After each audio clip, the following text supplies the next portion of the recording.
உண்ணலும் உனதே உயர்த்தலும் உனதே உடல் உயிர் மனம் எல்லாம் உனதே எண்ணலும் உனதே இச்சையும் உனதே என் செயல் பயன் எல்லாம் உனதே என் செயல் பயன் எல்லாம் உனதே.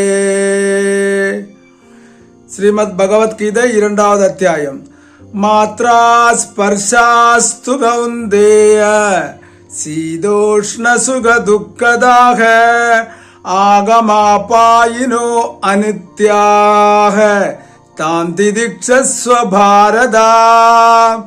பகவான் கூறுவதாவது, உங்களுடைய வாழ்க்கையில் வரக்கூடியதெல்லாம் எவ்வாறு சூடு தணுப்பு வந்து போகின்றதோ அதை போன்று அனைத்து சம்பவங்களும் வந்து போகக்கூடியதாக இருக்கின்றது.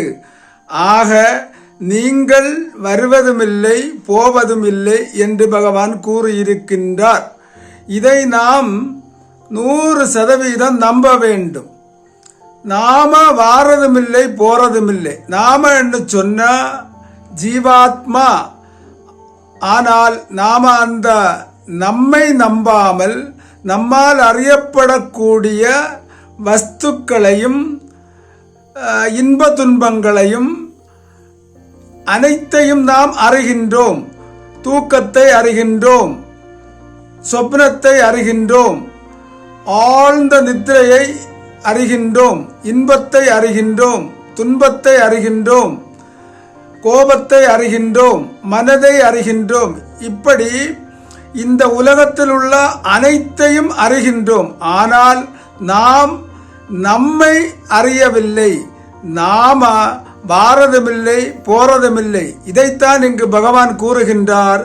மாத்ரா ஸ்பர்ஷாஸ்து கௌந்தேய சீத உஷ்ண சுக துக்கதாக.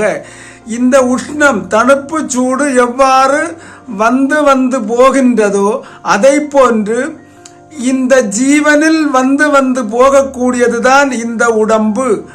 ஆக இந்த உடம்பை நீ அறிகின்றாய். அதை நீ என்று எண்ணிக்கொள்ளாதே. உன்னால் அறிவதை நீ என்று எண்ணாதே. பாரதா, பாரதத்தில் பிறந்தவனே, அர்ஜுனா என்று கூறியிருக்கிறார் பகவான். அவர் நமக்கும் கூட சேர்த்து சொன்னதுதான். இதை புரிஞ்சுக்கிடணும்னு சொன்னா சூஷ்ம புத்தி வேணும்.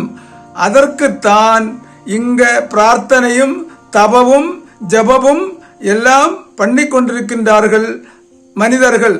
ஆக சூஷ்ம புத்தி உள்ளவர்களுக்கு இதை விசாரம் பண்ணி கூடிய சீக்கிரம் அறிய அனுபவிக்க வாய்ப்புண்டு.